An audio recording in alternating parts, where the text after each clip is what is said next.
राजधानी रांची में एक बार फिर उग्रवादी संगठन पीएलएफआई के नाम पर लेवी की मांग की गई है। अरगोड़ा थाना क्षेत्र के रियल एस्टेट कारोबारी से 2 करोड़ रुपए की मांग की गई है, जबकि लालपुर थाना क्षेत्र से भी रियल एस्टेट कारोबारी से पीएलएफआई अध्यक्ष मार्टिन करकेटा के नाम पर 1 करोड़ की लेवी की मांग की गई है। इन दोनों लेवी की मांग को लेकर थाने में मामला दर्ज कर लिया गया है। वहीं बता दें कि इससे पहले भी अरगोड़ा और सुखदेव नगर थाना क्षेत्र के कई व्यवसायियों से पीएलएफआई के नाम पर लेवी की मांग की गई है।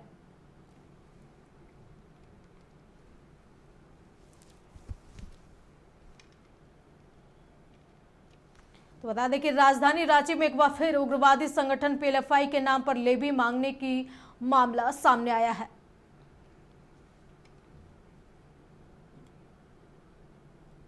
इस खबर पर और अधिक जानकारी के लिए हमारे सहयोगी कमल जुड़े हुए हैं। कमल, जिस तरीके से लगातार पीएलएफआई के नाम पर लेवी की मांग की जा रही है व्यवसायियों से, क्या कुछ कार्रवाई हुई है अभी तक?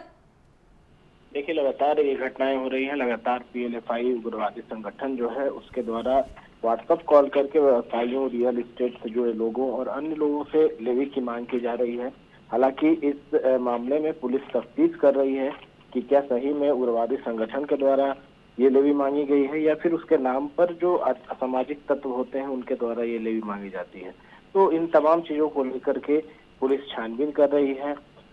एक तो अरगोड़ा थाना क्षेत्र के रहने वाले एक रियल एस्टेट कारोबारी है हेमंत सिंह मुंडा, उनसे रंगदारी मांगी गई है। और दूसरा संजय कुमार जो है वो भी रियल एस्टेट के हैं, लालपुर इलाके के।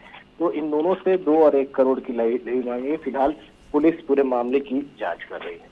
चलिए कमल, तमाम जानकारी के लिए आपका बहुत शुक्रिया। तो बता दें कि लगातार उग्रवादी संगठन पीएलएफआई के नाम पर लेवी की मांग की जा रही है व्यवसायियों से, जिसको लेकर के अरगोड़ा थाना में मामला दर्ज कराया गया है।